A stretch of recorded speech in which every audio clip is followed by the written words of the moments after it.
Hi, everybody. Welcome back to Two Gay Matts, the podcast. It's Matt Palmer. And it's Matt Steele. And we are back again another week. Should we jump into news for idiots? The news of the year, guys, because for the second year in a row, Wicked is the #1 movie ever. Truly everyone. Guys, everyone on their social media is wearing the pink and the green, showing their best Wicked outfit. And there are people who are posting themselves in these glamorous, elaborate Wicked outfits. And I'm just like, you don't love Wicked that much. You just wanted something to post and to get engagement. Don't you lie. Look, maybe that works for them, but clearly it made a big amount of money in the U.S. It conjured up $150 million its first weekend, and I think worldwide it has made $226 million globally. I watched this film last Thursday after work, so around like 6:15, 6:20 at our AMC that I like because it's like not too many seats and the seats are reclining, which I like. But yeah, so I think it's time that we do a deep dive. We talk about how we felt about the film. It's clearly a huge success, and we are, proud of them. And we hope this leads to many more movie musicals. And as we talk about this, if you're listening to the podcast or however you're engaging with us right now, there will be spoilers here. We are not going to, pull any punches. If you have not seen Wicked for good yet, just fast forward, mute us, whatever you need to do. We don't want to spoil you, but we are going to dive in to Wicked 2 For Good edition. And Matt Steele, how did you feel about the film? Let's start in the very middle. It's a very good place to start. Yes, of course. So yeah, as you all know, this is a 2-act musical. Both acts were each made into their own individual movie. And so, the end of Act 1 is Defying Gravity, which is, a brilliant way to end an act, but also a great way to end a movie as well if you're going to make a movie of something. Yes. And so the thing is with Wicked, Act 2 is just sort of the wrapping up of everything, Act 1, there's so much going on. There's so much action and everything. In Act 2, we're really like seeing the payoff and the downfall and how everything shapes up in the end and everything. So it's not like there's a huge amount of like action in Act 2 that like builds up to stuff, as much as Act 1. So, okay, I was in the movie theater, and for the first like hour and a half, the entire time I was just like, oh, it should have been one movie, shouldn't it? The thought crossed my mind as well. Because everything I was seeing on screen, I was just like, this is good. I like how this is done. The performance is great. Everything, like the songs, I like the song. I like it's wicked. I was invested in the things that were happening and everything, but I was just like, but is there enough? Is it just like structurally like Act 2, does it work as its own as a movie? Like, is there the right rising action into the climax, into the falling action? Like, does it have that structure that makes it work as a movie on its own? And I was kind of just like, I don't know, especially because there's not as many moments that are big moments in Act 2. Like, there's No Good Deed, which is like the only like big number in the second act. Even though my personal favorite part of Wicked, the stage show any part, is Glinda's solo in the song Thank Goodness. I think that is a brilliant piece of musical theater writing, and I think it was really wonderful in the movie. Ariana totally killed that part. But yeah, so I was watching so much of the movie, and I was kind of just like, I like it. I like what's going on and everything, but like, I don't know how well this is working as a movie on its own. And then the last 20 minutes, I was kind of just like, oh, fuck it. I'm glad I'm here. I was like, oh, man, they're getting me. Right. Like the whole I'm not the biggest For Good stan. Like, I think the song is perfectly nice and everything, but like, it's not my favorite song in the show and everything. I think it's a little too like broad and platitudey compared to the rest of the score.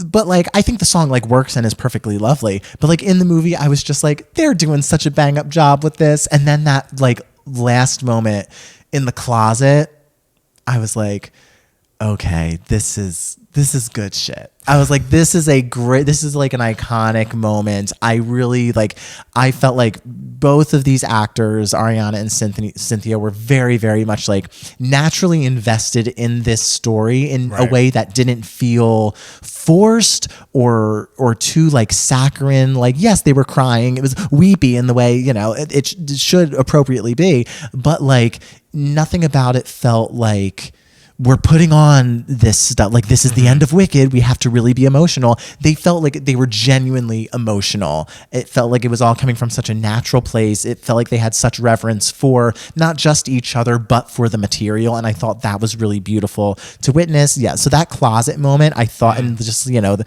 realization of like, I'm saying goodbye to my friend who I know I will never, ever see again. Right. Like, very, very emotional. And I think like beautifully done. And so I like by the end of it, I was kind of just like, guys, it's just Wicked, it's something. So I was like, you can't really look at the movie as a movie on its own, kind of. Right. I feel like it works best like with the other movie, like seeing both movies together. If you have like a viewing where you watch both of them together, right?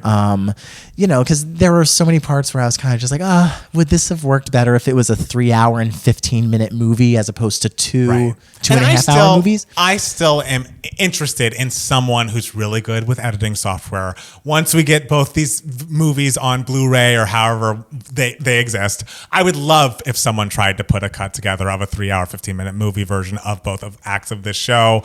Because I'm with you. It's not, the thing is, I historically am a person who, the score of Wicked, I feel like there's such high highs, but for me, 80% of them, outside of For Good, honestly, are in the first act. Like I watched part one days before, like maybe on Tuesday night before watching the second one on Thursday, and so I was still on a high of like that Wizard and I sequence. And I hate to keep bringing it up in every video that we talk about it. It's just so brilliant, and like having that into What Is This Feeling, popular, and then of course ending with fucking Defying Gravity, which is like not only a brilliant, incredible, unbelievable song, but just the way it's shot. Her up there in the sky against everyone in that tower.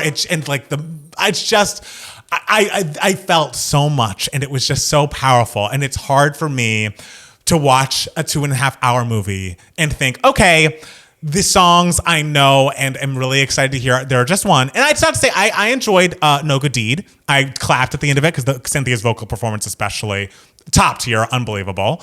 And I also liked the sex song, As Long As You're Mine. I thought that was let's talk about the sex song. Let's talk about the sex song. Yes. Because guys, I was dying because I was just like, it's so funny how they have this very sensual music, this very sensual song where these two are about to consummate their attraction for each other and their love for each other and everything. Yes. But yet they're just like, fuck, but the movie's PG. How do we make this the most PG erotic song ever? Throw on a cardigan. And so it's just like taking off a coat just to put on a sweater. And so many times there were moments where they were together and then they would have to just walk away from each other. And it's like, no. It was like, oh no. Like, it's like you could tell they were just like, it's getting too steamy. We have to have them walk away for a little bit. And so it's just like imagining like John Chu and like the producers trying to navigate that. And I think they did like a nice job trying to navigate keeping that as PG as possible. You have to do what you have to do in these types of situations. Yeah. But it was just like so funny because I could totally tell what was probably happening behind the scenes of them just being like, okay, this is too dirty. Okay, there can only be one shoulder reveal and that's it.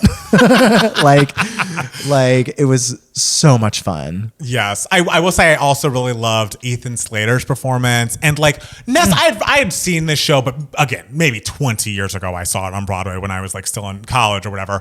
But I was just like, Nessa Rose, you fucking bitch. Like, how dare you? You are not only going to like make legislation that's anti-animal, but then anti-munchkin just to keep Bach in the house with you. And then you're going to fuck with the fucking Grimmery. Like, bitch, when that house, again, spoiler, when that house fell on her, I was like, I don't care. Like, she...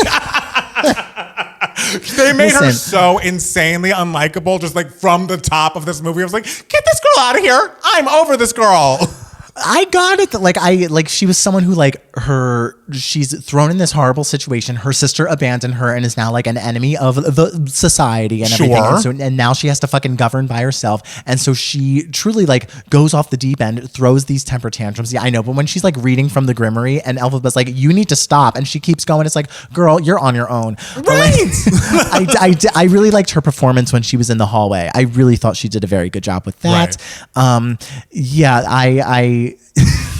What I did like when you have, because I have been saying like, ooh, this might have cinematically, as the auteur, I guess the filmmaker in all of us is probably like, yeah, this probably would have worked better as a 3 hour and 15-minute movie. But once you make one. But Universal Studios is probably just like, yeah, fuck you. Our decision was clearly the best decision because we made not only So just the much most money. successful movie of the year, but the most successful movie of 2 years in a row. Right. So clearly, like, they made the right choice because it did great things for the movie industry. It's making people excited for movie musicals, which I think is just so worth it and everything.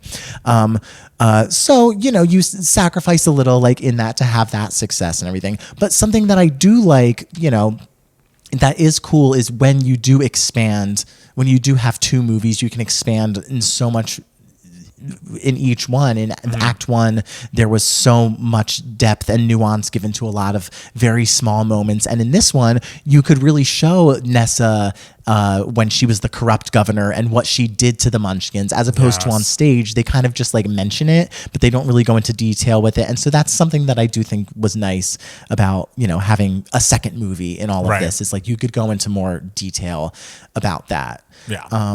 How did you feel about the two new songs? I thought they were okay. I mean, I didn't feel like it was like a suddenly it's here, like a Les Mis, like we're really shoehorning a terrible song in here. It didn't feel like that to me, but it was like, it was on par with most of the songs in Act Two. You know what I mean? Like they didn't upset me. They didn't feel like completely out. I thought maybe the Ariana song used the word pop one too many times. I felt like we were just... For a serious song, having the word pop in there is a little kind of like right. But I need to listen to it, and we're gonna listen to it. Just have like a listening party for the two of us. We're gonna record that tomorrow and put it up on Patreon and up on YouTube at some point. But so I'm excited to re-listen to them with you. But like they didn't take me out of what was happening, but it also wasn't like, oh, these aren't, I mean, which is again a tough ask, but these aren't like Wizard and I level, like, oh, this is the punch that Act Two needs to really have it stand as, its own film, its own moment. Like it didn't give me, the heart didn't beat a million times over. You know what I mean? How did you feel about that? I liked them. I still am singing. I only heard it once, but the No Place Like Home, like I still am like singing that little hook in my head. And I liked the depth they sort of, as I said, you can, because these movies were split apart, you can really expand on things like the No Place Like Home song, really like giving insight to like refugees and stuff like that, and how so many are like don't want to leave their homeland, even though these horrible things are happening, because there's no place like home. And like, and Ariana's song, The Girl in the Bubble, how like in her whole life she's been in this sort of like bubble of privilege and everything. I think is a very nice insight to the characters. And it's like stuff, my thing with the movie is kind of just like there's a lot of stuff that is not needed to make this a good story, but while we have to be here for 2 hours because we're only doing one act, sure, this stuff is nicely done. The Girl in the Bubble, there were really cool shots in there. John Chu was like, I'm going to give you something really interesting to watch, with the whole every shot being like a mirror or something. Right. So there's, as I said, like there, as a whole, the movie, I'm kind of like, I don't think it like works as like a standalone movie just because of like structurally and everything. But I was like, while I'm here, I'm interested, I'm invested, I'm enjoying myself. Oh, and that ending, girl, with that final shot, recreating the Wicked poster, Mr. Chu, you fucking ate that down, I have to say. Like that was fun. I really loved that. Very good fan service too. It's like the people are going to see that and know what it is and feel really good about it. And so I love that for them. I am mostly with you. I don't think like this movie. I don't. It's like the first one though was such a masterpiece in my eyes. Like I really felt like I always, even in the first act, I don't love every song, but I walked out of there like, oh my gosh, I am inspired. I love this. I'm like, I can't wait to run to the theater again to watch this first act again. Like it just was amazing. Like the high points are so high. And even the songs that are not my favorite, which I know everyone loves Dancing Through Life, that is not my favorite. But what was happening on screen, like what was going on during that sequence really draws you in. And I didn't feel that, you know, of course the songs, in my opinion, don't hit as high as they do in Act 1, but also the sequencing that were happening around them. Like, while the story, I thought it was really clever how everything tied back to The Wizard of Oz, and it was cool to see that. I wasn't like pulled emotionally in the second half, or like really, I don't know. It was just like, oh, I've seen it now. Basically like, oh, I'm glad I know how this story ends, but like, I'm not rushing to rewatch it, if that makes sense. Like it's just like, yes, it's cool, we've tied up our loose ends and the story has been told in full, but I will be rewatching, you know, Wicked Part 1 for the rest of my life, and I don't know if I'm going to see this half again. You could be watching the snippets of Part 2. Yes. A little snippet. Sure. A little cut. Yeah. Something I guess this is like an Act 2 thing in general. Like, I wish there was like a moment of choreography in the second movie. You know, even though there are no songs in Act 2 that really warrant that, except for Thank Goodness. Yeah. That's sort of the only number in Act 2 that really allotted that and everything. So I wish there was more of that in there to really like jolt us into something. Especially those moments.